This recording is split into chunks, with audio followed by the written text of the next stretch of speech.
From this moment onward, consider this space ours. Outsiders, hit the road. Hold up, what's the deal here? What's got both of you fired up? Right after my mother's funeral, my mother-in-law and sister-in-law launched into a relentless tirade against me. My husband tried to intervene, but they kept on going. You're being deceived. Maybe someone's got you under a spell, they jeered. Yep, it's all because your mom coddled you. She's the one who molded you into this. It's all on her. When they started disrespecting my late mother, I snapped. I can handle them trash-talking me, but I won't stand for it when it comes to my mom. I'm Kathy, 35 years young. My husband David, just a tad older, and I crossed paths at work and tied the knot 5 years back. We used to share our space with my mom, creating quite the dynamic household. Looking back, these past 5 years have been a whirlwind. It all started at my dad's real estate firm half a decade ago. With a knack for understanding the ebb and flow of both people and money, I pursued economics in college and applied that know-how to my career. Yet, amidst my strides, there were whispers. Some attributed my success solely to my parentage, dubbing me the boss's daughter instead of acknowledging me by name. And then there was David, the golden boy of sales in the same company, drawing attention from all corners, leaving me on the receiving end of more than a few icy glares. Don't get me wrong, I'm not naive enough to claim all my achievements as solely my own. It's the collective effort of those around me. Still, it grated on me, being boxed in as just the boss's daughter. These trying times, my father passed away. With my brother stepping into the shoes as president, the disdainful glances directed at me only grew sharper. Must have botched something up if your brother's taking the reins now. Guess we'll just call you the president's sister, huh? Normally, I might have brushed it off, but in the wake of my father's funeral, those words cut deep. Mentally exhausted, I found myself grappling with a singular question. What do I truly desire? Even as I tried to soldier on, I felt a void, a lack of inspiration. And then, almost impulsively, I uttered those fateful words to my husband David. I want to be an investor. Instead of dismissing my seemingly outrageous aspiration, he stood by me, offering his unwavering support. When I confessed to my mom my desire to quit my job and delve into investing, her response stung. You should have pursued what you love from the start, without fretting over your father. Despite the rawness of my father's passing, her words felt like a wake-up call. Previously consumed by the negatives, her smile ignited a newfound resolve within me, one that cared little for the opinions of others. Amidst the chaos of funerals, estate settlements, relocations, and a whirlwind of tasks, I embarked on my journey as an investor. It wasn't all smooth sailing from the get-go, but with the unwavering support of my calm and cheerful husband and my mother's encouraging presence, I pressed on.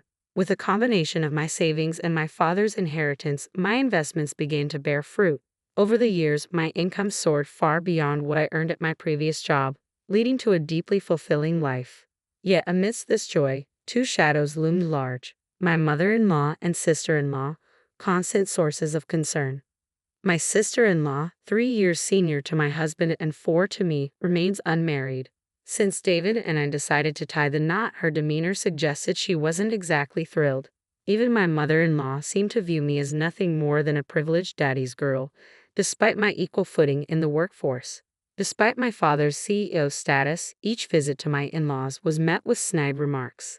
Being the coddled princess, I bet you're useless at housework. It's a woman's duty, you know. Spare David the trouble. Mother-in-law, my own mother taught me well, so I'm quite capable.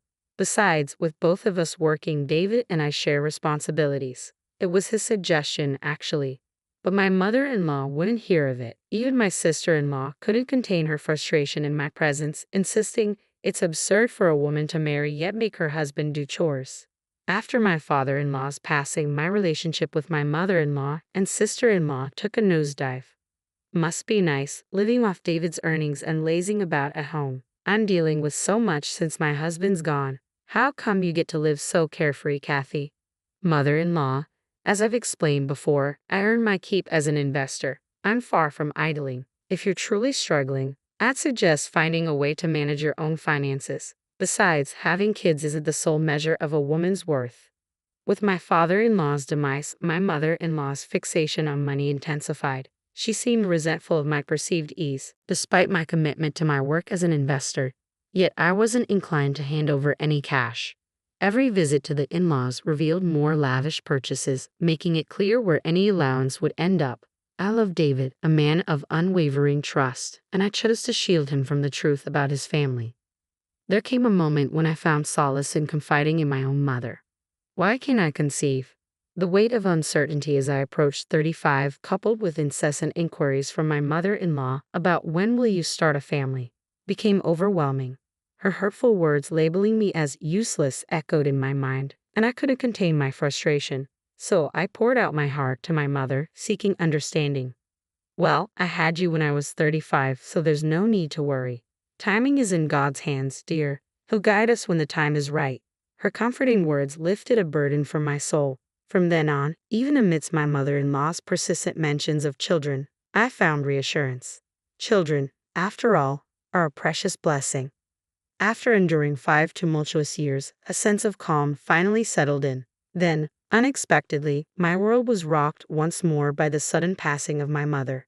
Struck by a subarachnoid hemorrhage, she, my guiding light, slipped away, leaving me engulfed in sorrow. David, my steadfast companion through years of shared life, seemed equally shaken. Despite his kindness and support, the funeral arrived before we could fully grasp the void left by my mother's absence. As mourners gathered to bid farewell to my mother, a former executive at the company my brother now led, among them stood my mother-in-law and sister-in-law. It appeared they had chosen a moment when David was absent. "No need for you to be here, Dolan," my mother-in-law remarked curtly, offering no condolences.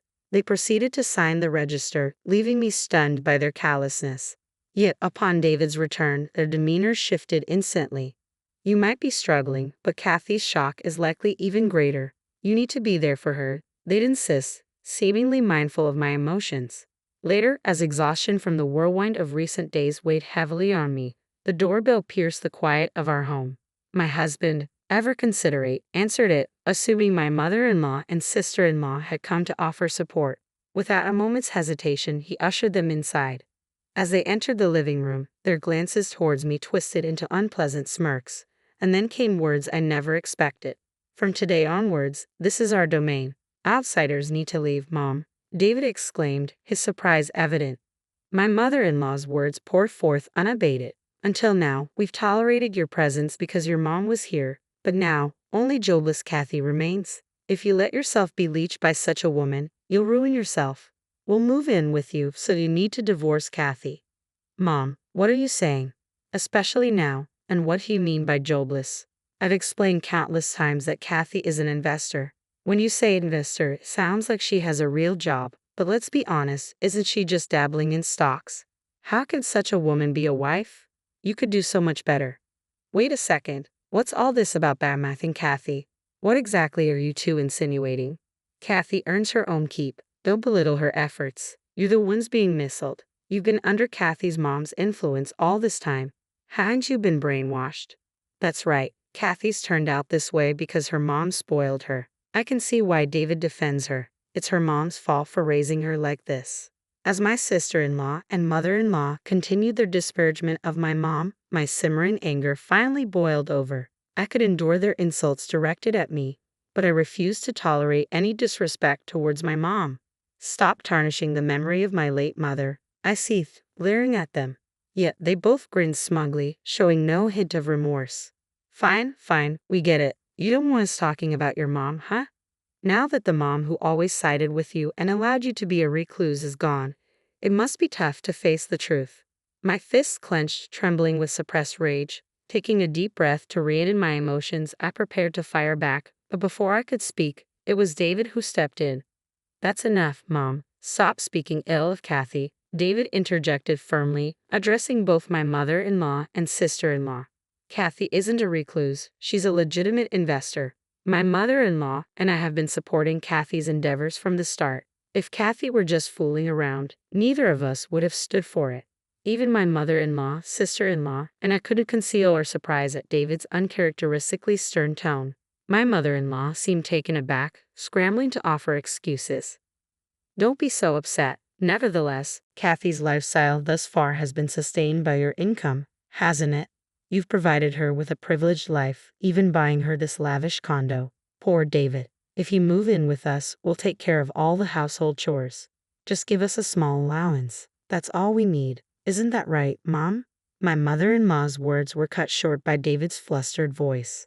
This apartment belongs to Kathy. What? My mother-in-law's incredulous cry filled the room, her surprise impossible to conceal. She scrutinized David with wide eyes, as if seeking confirmation. This apartment belongs to Kathy. When did this happen? I never agreed to that. This apartment was part of my father-in-law's legacy, and Kathy inherited it. That's why the title is in her name. Besides, we split the living expenses evenly. I don't understand what you're insinuating, but Kathy earns more than I do. Both my mother-in-law and sister-in-law were taken aback by David's revelation. It was understandable. They couldn't have fathomed that I earned more than him. My mother-in-law's energy waned at David's words, leaving her looking like a deflated balloon. Taking the reins from her, my sister-in-law spoke up. That's impossible. Do investors really make that much? Just by trading stocks as an individual? I can't speak for other investors, but perhaps Kathy has a knack for it. Regardless, the facts remain. How dare you undermine my beloved wife? This is our home. Stop kidding around, both of you. Leave now. Upon hearing David's words, my sister-in-law spiraled into panic. What? Hold on. We came here expecting to move in today. What? Now it was my turn, along with my husband, to exclaim in surprise. You sold our house. Why the sudden decision? You could have at least discussed it with me. We thought we could stay here. And we were strapped for cash. I quit my job, assuming you'd support us. If you don't let us stay, we'll be in serious trouble. Mom, please say something. With pleading eyes fixed on David, my sister-in-law shook her mother, who seemed frozen in shock. But the magnitude of the situation left my mother-in-law in a daze. My sister-in-law, her confidence shattered, now clung to me for support. Hey, Kathy, I'm sorry. Please talk to David for me. We can't go on like this. You mentioned you sold your house, so you must have some money saved up, right? I spoke coolly to my clinging sister-in-law, prompting her to lash out at me. Don't act clever. Just because your investments turned out well, don't think you're above everyone else. Know your place. Enough is enough. David's voice boomed, drowning out even my sister-in-law's protests. He fixed a piercing stare on her as she fell silent. Forget about the house. I won't even demand my share. Just leave right now. With that, my husband practically escorted his mother and sister out, firmly locking the door behind them. For a while, we could hear the persistent ringing of the doorbell and pounding on the door, but eventually the noise faded into silence. After that ordeal, word from relatives had it that my mother-in-law and sister-in-law had secured a modest apartment to rent and were now living together.